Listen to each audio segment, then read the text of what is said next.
You're on Team Human, Conscious Intervention in the Machine.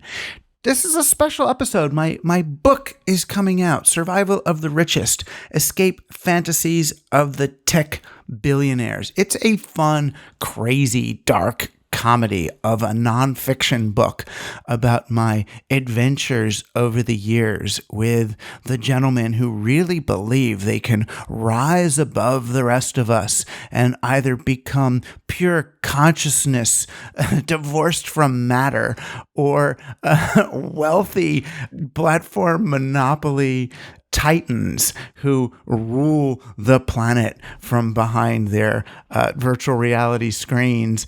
And most of all, people who believe that they can somehow escape the disaster of their own making. It's weird. It's not an anti-technology book at all, honestly, really. I still believe that these devices, the things I'm using right now, they are amazing. They do wonderful, wonderful things, but the real world is coming apart. And the people who make these screens and devices, they not only know they are the cause, but they mean to escape the coming catastrophes. They think that our last best hope is to double down and apply even more technocratic and totalizing solutions to our problems. They think of humanity as a problem to solve rather than a living collective to nourish and foster. But anyway, I thought a fun thing to do this week as a celebration of the book and as a free gift to all of our Team Human listeners, subscribers and non-subscribers alike, would be to play for you an excerpt from the audio book. I don't know if I have permission. Am I going to get in trouble? Well, whatever. I can't see them coming after an author. And it's promotion, right? It's promotion for this beautiful audiobook from Recorded Books that you can get at all the kinds of places you download audiobooks. And the book itself you can get. So this is all good. It's all promotion. Everyone will love it. So here's an excerpt. I guess let's do the introduction and first chapter of the book and see what happens. All right? All right, see you next week. Introduction. Meet the mindset. I got invited to a super deluxe resort to deliver a speech to what I assumed would be 100 or so investment bankers. It was by far the largest fee I'd ever been offered for a talk, about a third of my annual salary as a professor at a public college, all to deliver some insight on the future of technology. As a humanist who writes about the impact of digital technology on our lives, I'm often mistaken for a futurist. And I've never really liked talking about the future, especially for wealthy people. The Q&A sessions always end up more like parlor games, where I'm asked to opine on the latest technology buzzwords, as if they were ticker symbols on a stock exchange. AI, VR, CRISPR. The audiences are rarely interested in learning about how these technologies work or their impact on society beyond the binary choice of whether or not to invest in them. But money talks, and so do I, so I took the gig. I flew business class. They gave me noise-canceling headphones to wear and warmed mixed nuts to eat. Yes, they heat the nuts. As I composed a lecture on my MacBook about how digital businesses could foster circular economic principles rather than doubling down on extractive growth-based capitalism, painfully aware that neither the ethical value of my words nor the carbon offsets I had purchased along with my ticket could possibly compensate for the environmental damage I was doing. I was funding my mortgage and my daughter's college savings plan at the expense of the people and places down below. A limo was waiting for me at the airport and took me straight out into the high desert. I tried to make conversation with the driver about the UFO cults that operate in that part of the country and the desolate beauty of the terrain compared with the frenzy of New York. I suppose I felt an urge to make sure he understood I'm not of the class of people who usually sit in the back of a limo like this. As if to make the opposite point about himself, he finally disclosed that he wasn't a full-time driver, but a day trader a bit down on his luck after a few poorly timed puts. As the sun began to dip over the horizon, I realized I'd been in the car for 3 hours. What sort of wealthy hedge fund types would drive this far from the airport for a conference? Then I saw it. On a parallel path next to the highway, as if racing against us, a small jet was coming in for a landing on a private airfield. Of course. Just over the next bluff was the most luxurious yet isolated place I've ever been. A resort and spa in the middle of, well, nowhere. A scattering of modern stone and glass structures were nestled into a big rock formation, looking out on the infinity of the desert.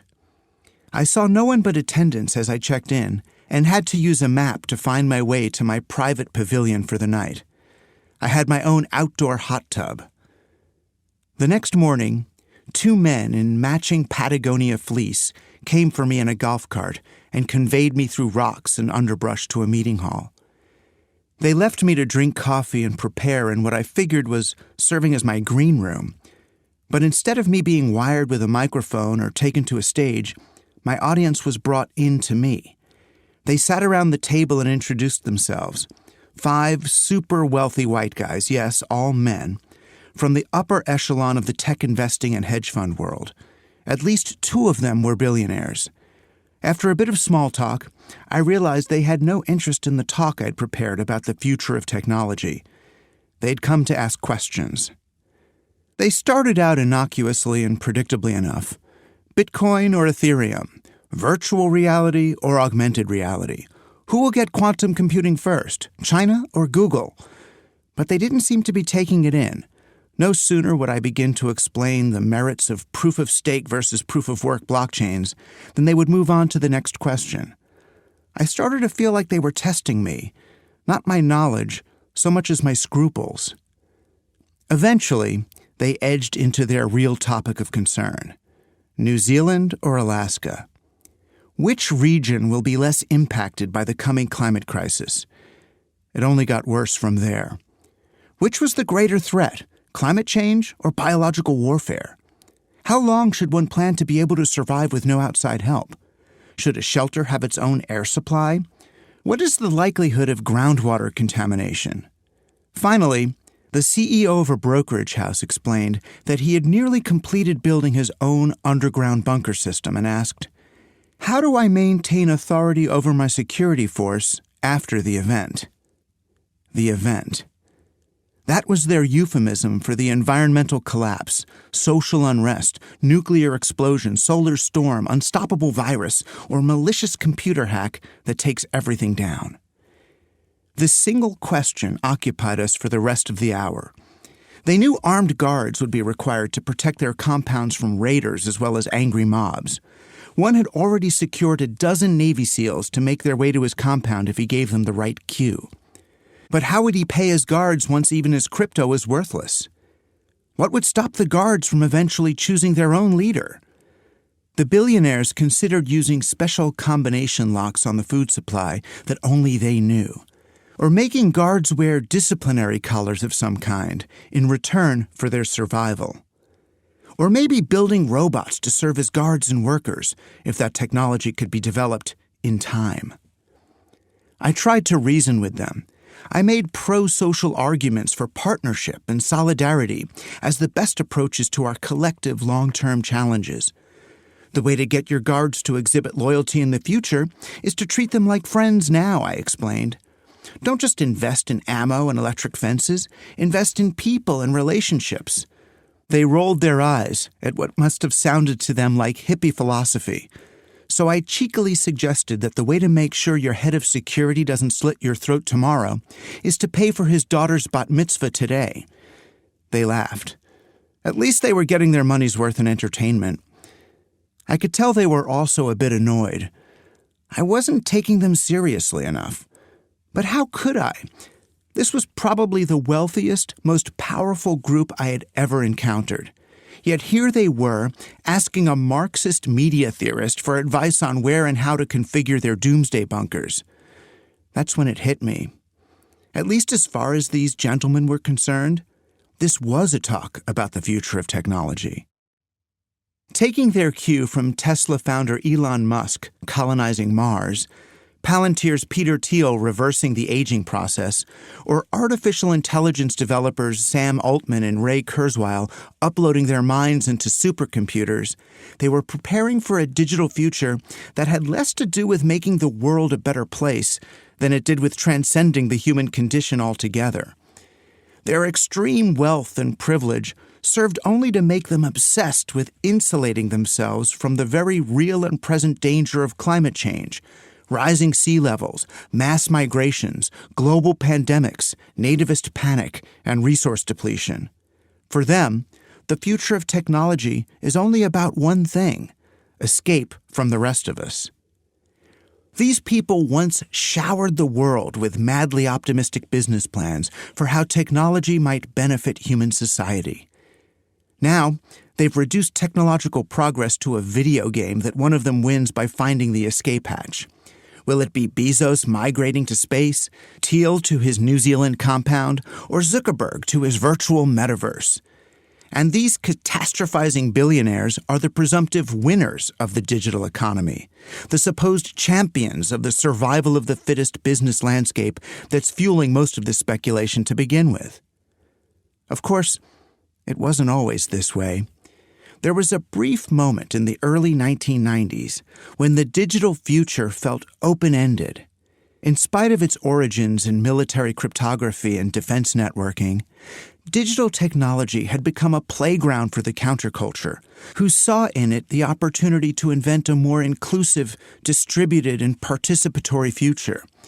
Indeed, the digital renaissance, as I began to call it back in 1991, was about the unbridled potential of the collective human imagination. It spanned everything from chaos math and quantum physics to fantasy role-playing. Many of us in that early cyberpunk era believed that, connected and coordinated as never before, human beings could create any future we imagined. We read magazines called Reality Hackers, Fringeware, and Mondo 2000, which equated cyberspace with psychedelics, computer hacking with conscious evolution, and online networking with massive electronic dance music parties called raves. The artificial boundaries of linear, cause-and-effect reality and top-down classifications would be superseded by a fractal of emerging interdependencies. Chaos was not random, but rhythmic. We would stop seeing the ocean through the cartographer's grid of latitude and longitude lines, but in the underlying patterns of the water's waves. Surf's up, I announced in my first book on digital culture. No one took us very seriously. That book was actually canceled by its original publisher in 1992 because they thought the computer networking fad would be over before my publication date in late 1993. It wasn't until Wired magazine launched later that year, reframing the emergence of the internet as a business opportunity, that people with power and money began to take notice. The fluorescent pages of the magazine's first issue announced that a tsunami was coming. The articles suggested that only investors who kept track of the scenario planners and futurists on their pages would be able to survive the wave. This wasn't going to be about the psychedelic counterculture, hypertext adventures, or collective consciousness. No, the digital revolution wasn't a revolution at all, but a business opportunity. A chance to pump steroids into the already dying NASDAQ stock exchange, and maybe to milk another couple of decades of growth out of an economy presumed dead since the biotech crash of 1987. Everyone crowded back into the tech sector for the dot-com boom. Internet journalism moved off the culture and media pages of the newspaper and into the business section. Established business interests saw new potentials in the net, but only for the same old extraction they'd always done, while promising young technologists were seduced by unicorn IPOs and multi-million-dollar payouts. Digital futures became understood more like stock futures or cotton futures, something to predict and make bets on. Likewise, technology users were treated less as creators to empower than consumers to manipulate. The more predictable the user's behaviors, the more certain the bet. Nearly every speech, article, study, documentary, or white paper on the emerging digital society began to point to a ticker symbol. The future became less a thing we create through our present-day choices or hopes for humankind than a predestined scenario we bet on with our venture capital but arrive at passively. This freed everyone from the moral implications of their activities. Technology development became less the story of collective flourishing than of personal survival through the accumulation of wealth. Worse, as I learned in writing books and articles about such compromises, to call attention to any of this was to unintentionally cast oneself as an enemy of the market or an anti-technology curmudgeon. After all, the growth of technology and that of the market were understood as the same thing, inevitable and even morally desirable. Market sensibilities overpowered much of the media and intellectual space that would have normally been filled by a consideration of the practical ethics of impoverishing the many in the name of the few. Too much mainstream debate centered instead on abstract hypotheticals about our predestined high-tech future. Is it fair for a stock trader to use smart drugs? Should children get implants for foreign languages? Do we want autonomous vehicles to prioritize the lives of pedestrians over those of its passengers? Should the first Mars colonies be run as democracies? Does changing my DNA undermine my identity? Should robots have rights? Asking these sorts of questions, which we still do today, may be philosophically entertaining, but it is a poor substitute for wrestling with the real moral quandaries associated with unbridled technological development in the name of corporate capitalism. Digital platforms have turned an already exploitative and extractive marketplace, think Walmart, into an even more dehumanizing successor, think Amazon. Most of us became aware of these downsides in the form of automated jobs, the gig economy, and the demise of local retail along with local journalism. But the more devastating impacts of pedal-to-the-metal digital capitalism fall on the environment, the global poor, and the civilizational future their oppression portends. The manufacture of our computers and smartphones still depends on networks of slave labor. These practices are deeply entrenched. A company called Fairphone, founded to make and market ethical phones, learned that it was impossible. The company's founder now sadly refers to his products as fairer phones. Meanwhile, the mining of rare earth metals and disposal of our highly digital technologies destroys human habitats, replacing them with toxic waste dumps, which are then picked over by impoverished indigenous children and their families, who sell usable materials back to their manufacturers, who then cynically claim this recycling is part of their larger efforts at environmentalism and social good. This out-of-sight, out-of-mind externalization of poverty and poison doesn't go away just because we've covered our eyes with VR goggles and immersed ourselves in an alternate reality. If anything, the longer we ignore the social, economic, and environmental repercussions, the more of a problem they become. This, in turn, motivates even more withdrawal, more isolationism, and apocalyptic fantasy, and more desperately concocted technologies and business plans. The cycle feeds itself.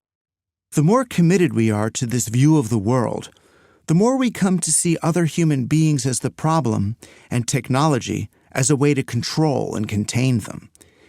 We treat the deliciously quirky, unpredictable, and irrational nature of humans less as a feature than a bug.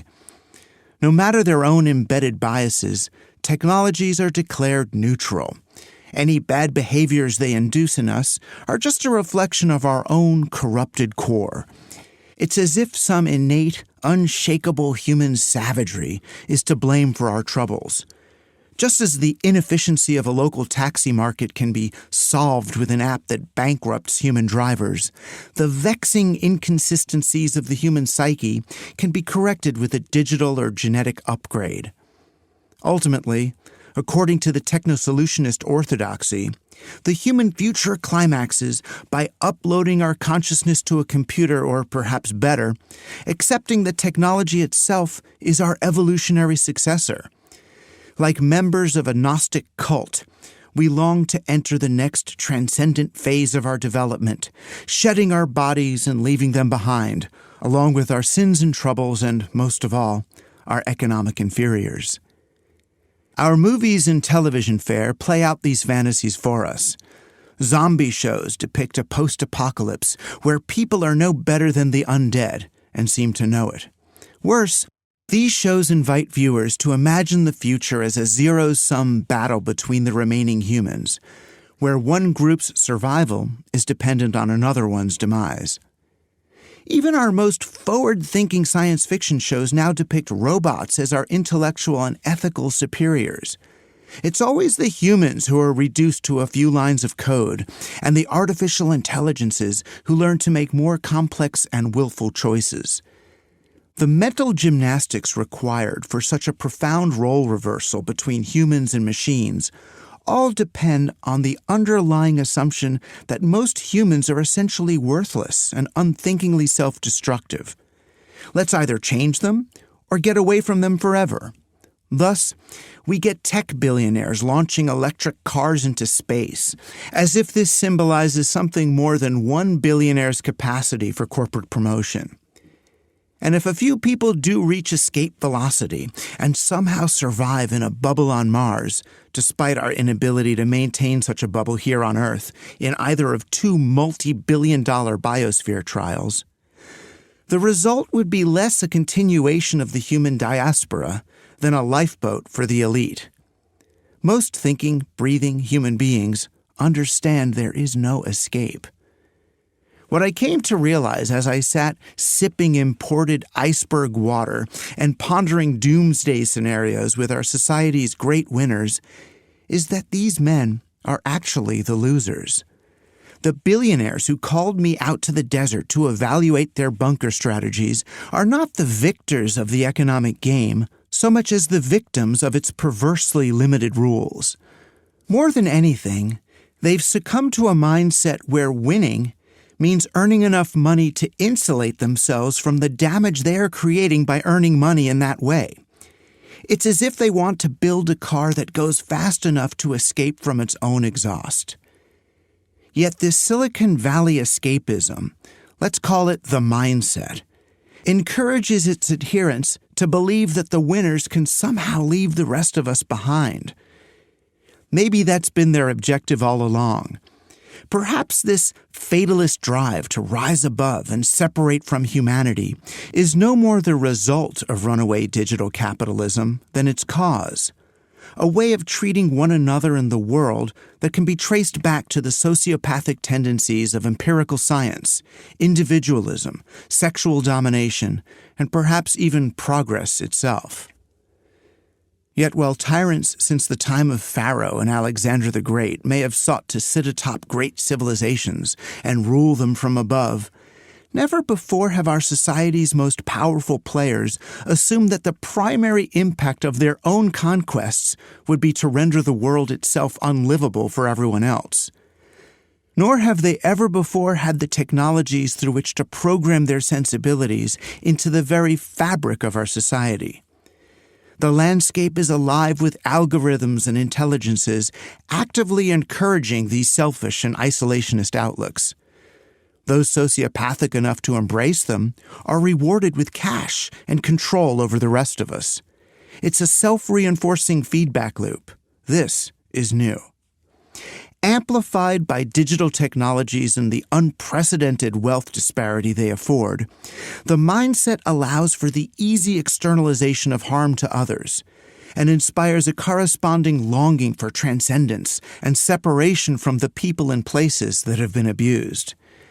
As we'll see, the mindset is based in a staunchly atheistic and materialist scientism, a faith in technology to solve problems, an adherence to the biases of digital code, an understanding of human relationships as market phenomena, a fear of nature and women, a need to see one's contributions as utterly unique innovations without precedent, and an urge to neutralize the unknown by dominating and deanimating it.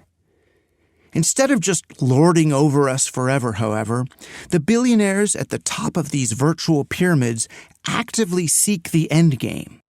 In fact, like the plot of a Marvel blockbuster, the very structure of the mindset requires an endgame. Everything must resolve to a 1 or a 0, a winner or loser, the saved or the damned.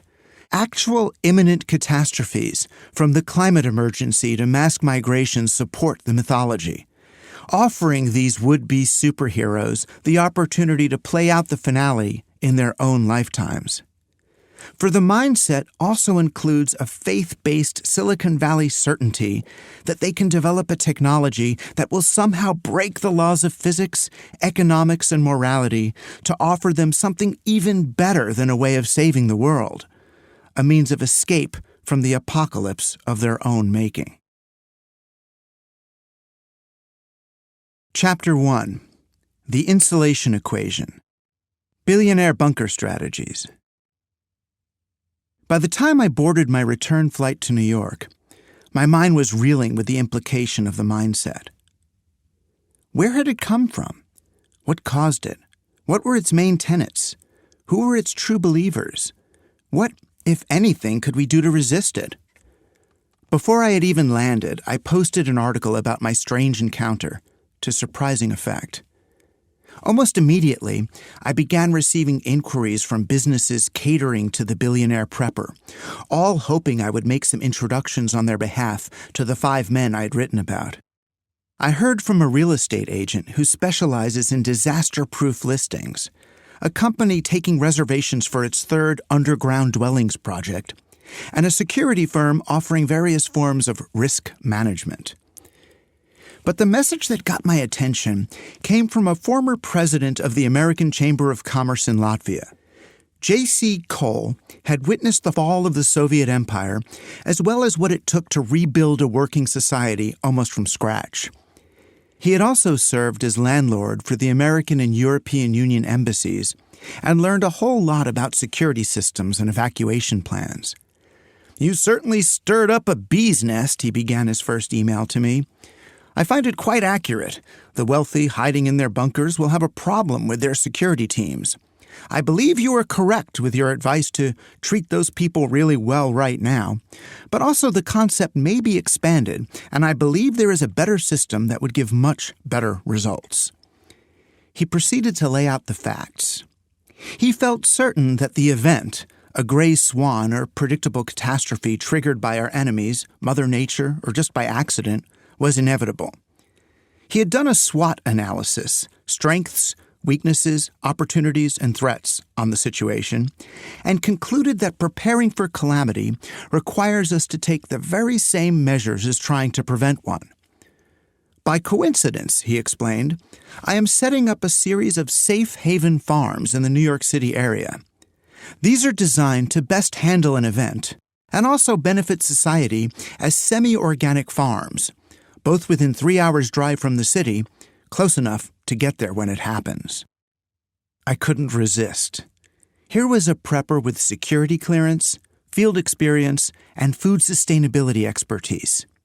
He believed the best way to cope with the impending disaster was to change the way we treat one another, the economy, and the planet right now, while also developing a network of secret, totally self-sufficient residential farm communities for millionaires guarded by Navy SEALs armed to the teeth. JC is currently developing 2 farms as part of his Safe Haven project. Farm 1, outside Princeton, is his show model and works well as long as the thin blue line is working. The second one, somewhere in the Poconos, has to remain secret. The fewer people who know the locations, the better, he explained, along with a link to the Twilight Zone episode where panicked neighbors break into a family's bomb shelter during a nuclear scare. The primary value of Safe Haven is operational security, nicknamed OPSEC by the military. If, when the supply chain breaks, the people will have no food delivered. COVID-19 gave us the wake-up call as people started fighting over TP. When it comes to a shortage of food, it will be vicious. This is why those intelligent enough to invest have to be stealth. JC offered to come into New York to show me his proposal, but I wanted to see the real thing. He was delighted and invited me down to New Jersey. "Wear boots," he said. "The ground is still wet." Then he asked, "Do you shoot?" The farm itself was serving as an equestrian center and tactical training facility, in addition to raising goats and chickens. JC showed me how to hold and shoot a Glock at a series of outdoor targets shaped like bad guys, while he grumbled about the way Senator Dianne Feinstein had arbitrarily limited the number of rounds one could legally fit in a magazine for the handgun. JC knew his stuff. I asked him about various combat scenarios. How does one defend against a whole gang of thugs invading one's farm? "You don't," he said. "The bottom line of prepping is to get away."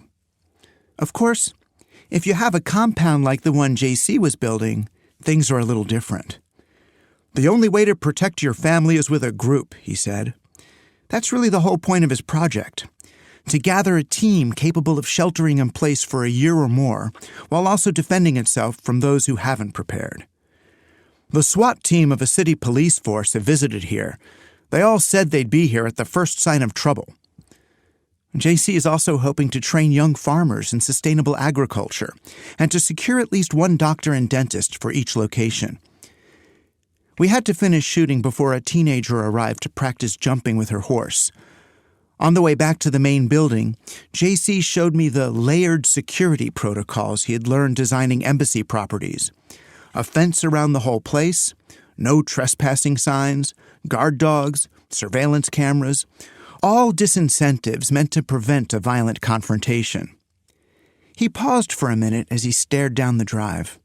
Honestly, I'm less concerned about gangs with guns than the woman at the end of the driveway holding a baby and asking for food.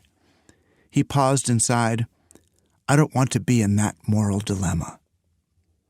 That's why JC's real passion isn't just to build a few isolated, militarized retreat facilities for millionaires, but to prototype locally owned sustainable farms that can be modeled by others and ultimately help restore regional food security in America. The just-in-time delivery system preferred by agricultural conglomerates renders most of the nation vulnerable to a crisis as minor as a power outage or a transportation shutdown. Meanwhile, the centralization of the agricultural industry has left most farms utterly dependent on the same long supply chains as urban consumers.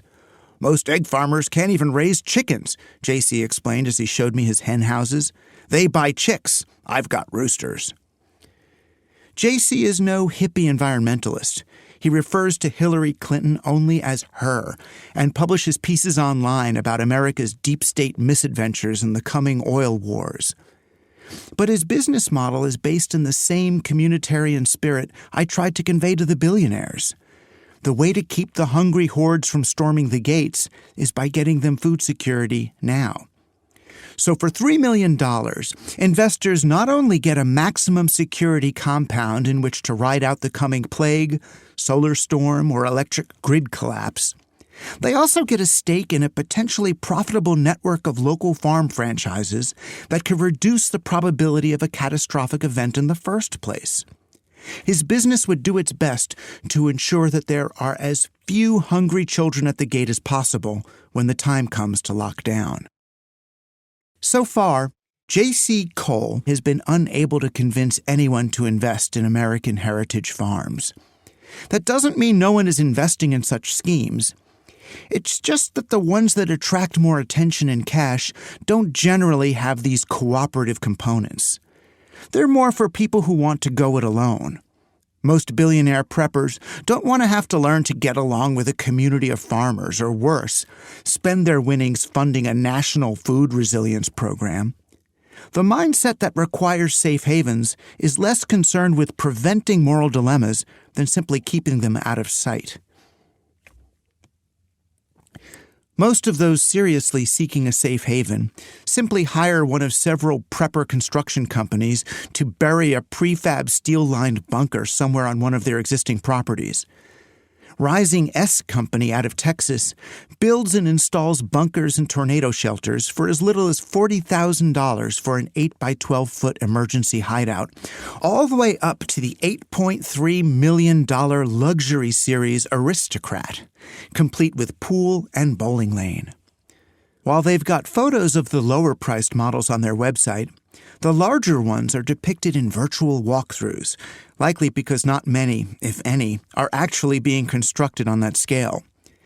These are pretty Spartan facilities anyway, more like repurposed shipping containers than James Bond-level fantasy hideouts. The enterprise originally catered to families seeking temporary storm shelters before it went into the long-term apocalypse business. The company logo, complete with 3 crucifixes, suggests their services are geared more toward Christian evangelist preppers in red state America than billionaire tech bros playing out sci-fi scenarios.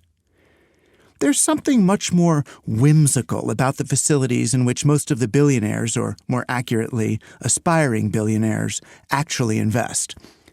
A company called Vivos is selling luxury underground apartments in converted Cold War munitions storage facilities, missile silos, and other fortified locations around the world.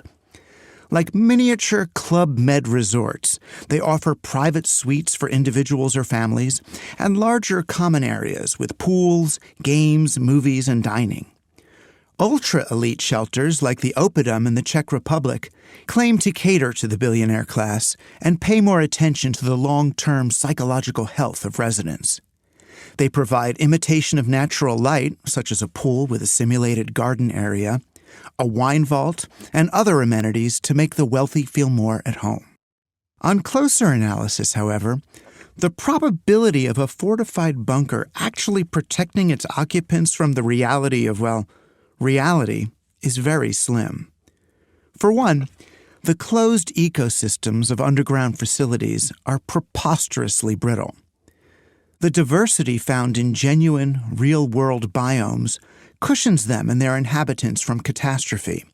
In nature, a disease, drought, or invader may threaten one species, yet be successfully mitigated by another. An indoor sealed hydroponic garden is vulnerable to contamination. Vertical farms with moisture sensors and computer-controlled irrigation systems look great in business plans and on rooftops of Bay Area startups. When a pallet of topsoil or a row of crops goes wrong, it can simply be pulled and replaced. The hermetically sealed apocalypse grow room doesn't allow for such do-overs. Just the known unknowns are enough to dash any reasonable hope of survival. But this doesn't seem to stop wealthy preppers from trying.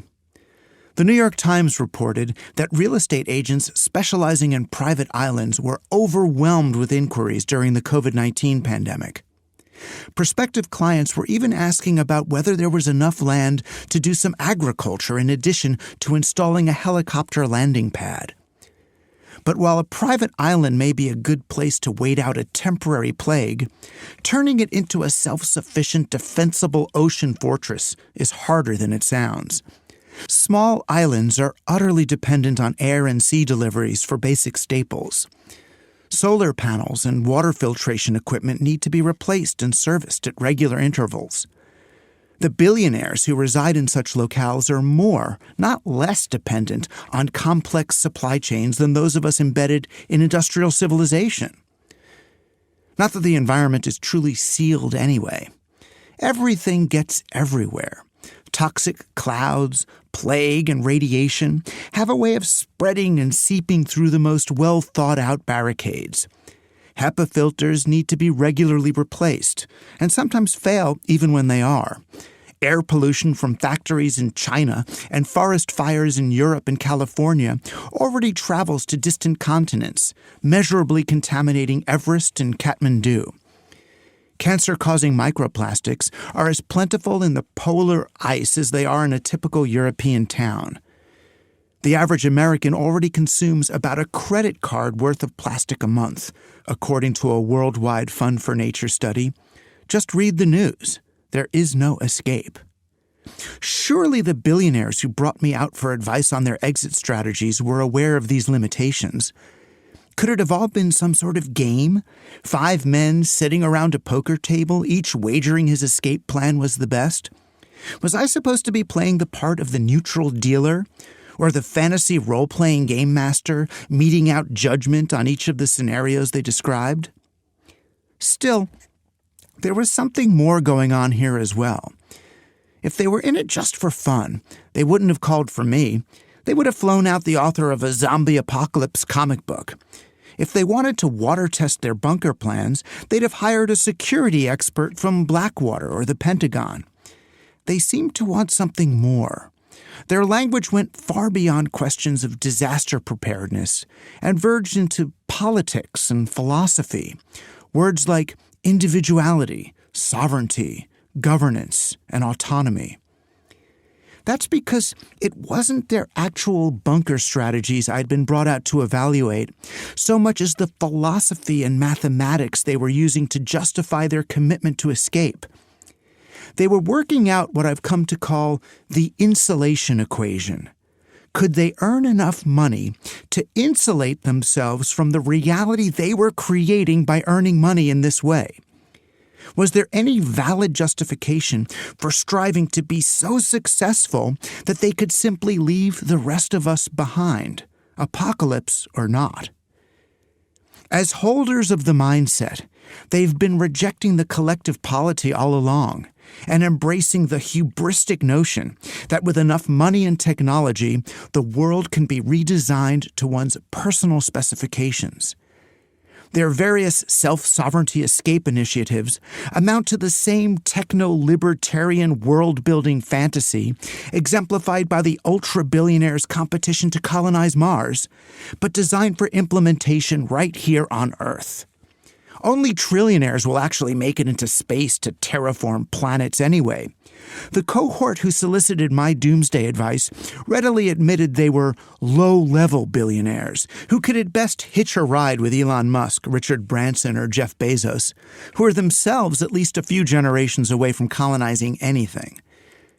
Offering a slightly more reasonable techno-utopian escape fantasy, the seasteading movement, publicized in a flurry of magazine stories a few years ago, promises a sustainable solution to a world of climate catastrophe, social chaos, and economic collapse.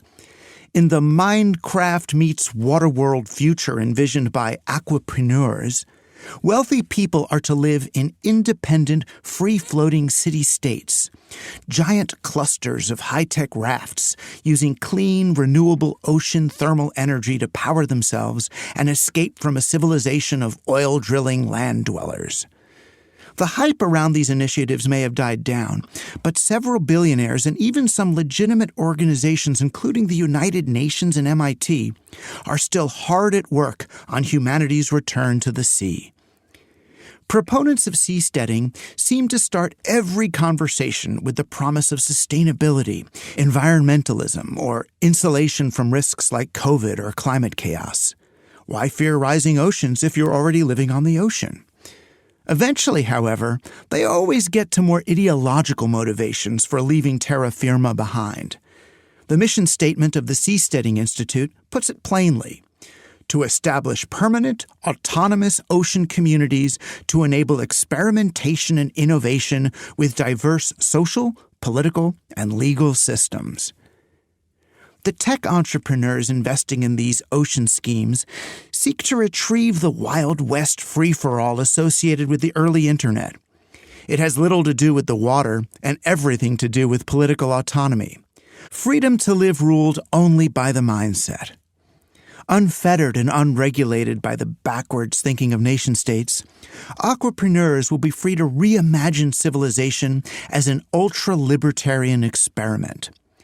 They will rapidly prototype new forms of government and determine what, if any, nods to civics or collectivism are even necessary.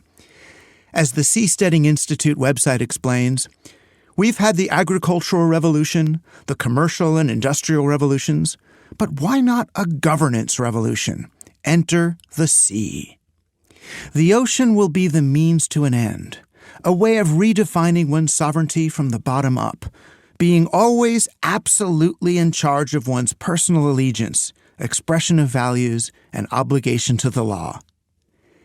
It's a vision for something like a global unconference, where each individual or family builds or buys their own high-tech floating villa or nano-nation, and then floats to whichever modular cluster nation offers the best system of government. If you stop liking the way the government is operating, you simply disconnect and propel yourself to another cluster somewhere else in the ocean. In a free market free-for-all, startup societies will compete for inhabitants much like social networks compete for users or Burning Man camps compete for visitors.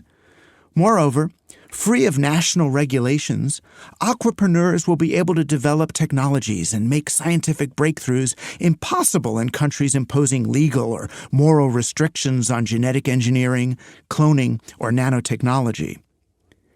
Shrouded in the urgency of environmentalism and the optimism of technology innovation, self-sovereignty fantasies like this betray the underlying urge among the techno-libertarian elite to stop submitting to congressional inquiries, anti-monopoly regulations, or regressive technophobia, and to take their ball and go play elsewhere. Whether on land, on sea, or in outer space, the quest for self-sovereignty is less important as an example of apocalypse preparedness than it is an expose of the underlying Ayn Rand fantasies of the tech elite.